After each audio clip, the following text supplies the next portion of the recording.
भाइयों नमस्कार।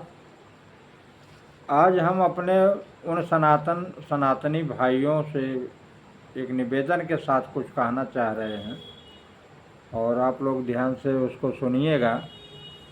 देखिए, सभी लोग जितने सनातनी हिंदू हैं, सबके लिए यह ज़रूरी है। सबसे पहले तो आपको देखिए, हिंदू धर्म के जो नियम हैं यह आपको शायद पता भी है, और नहीं पता है तो हम बता रहे हैं। वीडियो आप हमारा देखेंगे तो आपको जानकारी हो जाएगी। जैसे कोई गलत चीज़ है तो उसको आप अनुसरण मत कीजिए, लेकिन यदि अच्छी चीज़ है, क्योंकि ब्राह्मण केवल ज्ञान देता है। भाई, आपको पालन तो कराएगा नहीं, आपको ज्ञान ही दे सकता है।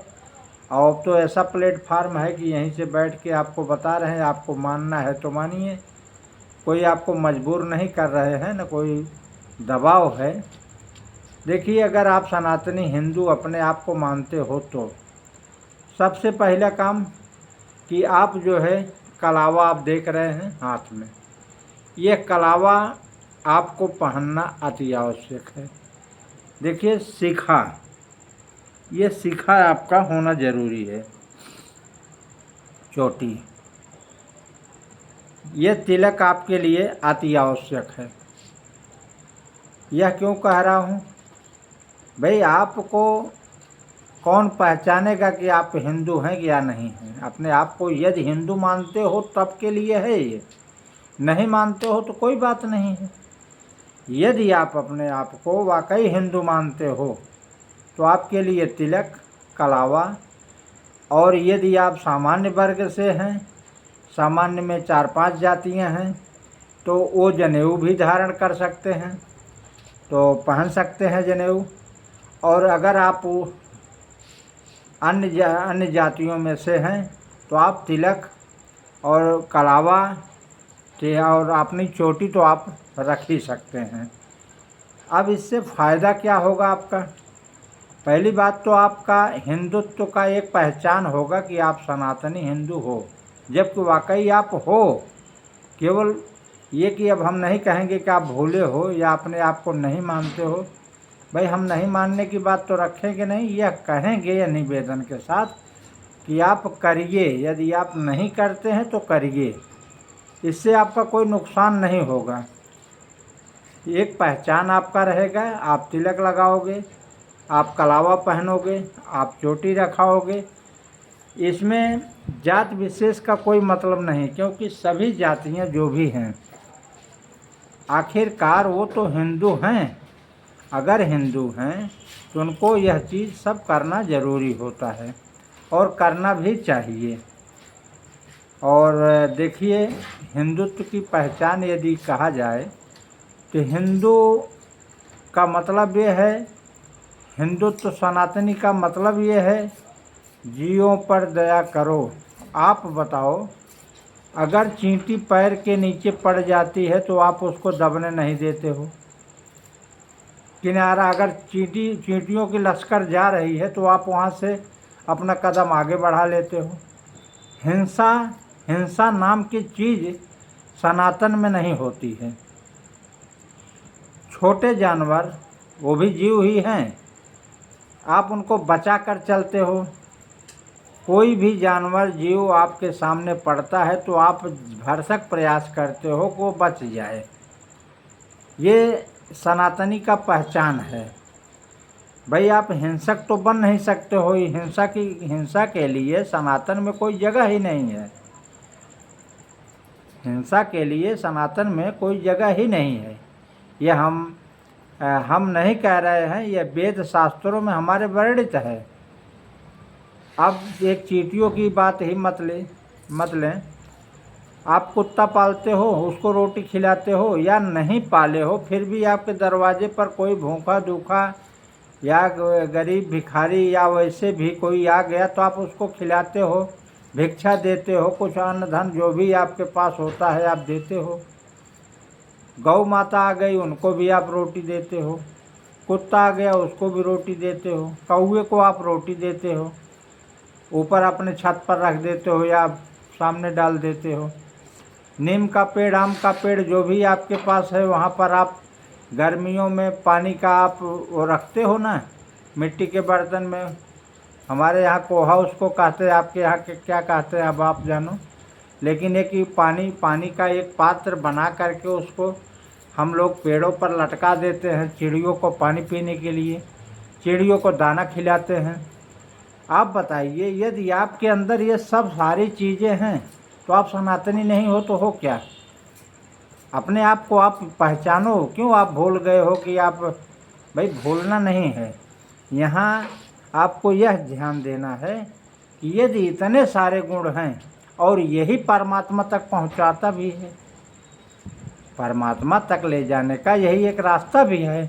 कोई ऐसा सीढ़ी नहीं बना है कि आप डायरेक्ट स्वर्ग को चले जाओगे।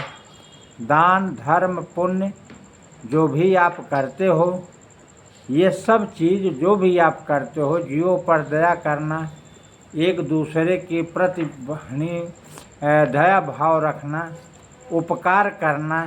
भंडारा क्यों आप करवाते हो? भाई क्या ज़रूरत है अपना जो है पैसा बर्बाद करने का?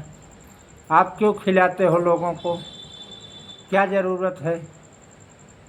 भाई यही बात तो है कि आपके यहाँ यदि जो है लगभग 100 व्यक्ति आ गए, आपने निमंत्रण दिया है, उसमें कोई ना कोई पुण्य आत्मा आ जाएगा और यज्ञ सफल हो जाएगी। आप हनुमान चालीसा का पाठ कराते या सुंदरकांड या रामचरितमानस या भागवत जो भी आप बैठवाते हो, उसमें आप फिर भंडारा क्यों करते हो? देव दर्शन के लिए क्यों जाते हो? यही सब तो दान पुण्य है। ईश्वर तक जाने के लिए, परमात्मा तक जाने के लिए यही एक ही रास्ता है। चाहे जितना धन कमा लीजिए, बड़े भाई निवेदन के साथ कह रहा हूँ, आप चाहे जितना भी धन कमा लीजिए, पूरा यूपी नहीं, पूरा भारत, पूरे भारत के आप मालिक बन जाओ, इससे भी आगे आप बढ़ कर के पूरे संसार के मालिक आप बन जाओ, फिर भी मरने के वक्त आपको निधन ही लिखा जाता है। यह कड़वा सच है। आप इसको महसूस भी करेंगे जो हम कह रहे हैं। तो सारी चीज़ें जब हमको स्पष्ट दिखाई पड़ रही है, हमारी कोई उम्र निश्चित तो है नहीं कि हम कितना दिन तक जिएंगे, लेकिन जब तक जिएंगे कोई नेक काम, धार्मिक काम, दान पुण्य का काम, ये सब आप करते रहेंगे, अपनी एक पहचान बना कर जाएंगे, तो ये जाने के बाद भी ये होगा कि नहीं भाई फला आदमी था, है नहीं कहेगा, था। क्योंकि ईश्वर भी जब आए हैं, बहुत अलग बात आपको बताने जा रहा हूँ। ऐसे आपके पास समय नहीं, आप वीडियो भगा देंगे तड़ाक से, क्योंकि मैं जानता हूँ लोग ज़्यादातर नाच गाना ही पसंद करते हैं। अच्छी चीज़, ज्ञान वाली चीज़ कभी नहीं सुनेंगे। लेकिन खैर कोई बात नहीं, काम हमारा बताने का है, निवेदन के साथ बता रहा हूँ। इसको सुनने का काम आपका है, सुनेंगे कि नहीं कहेंगे कि सुनेंगे।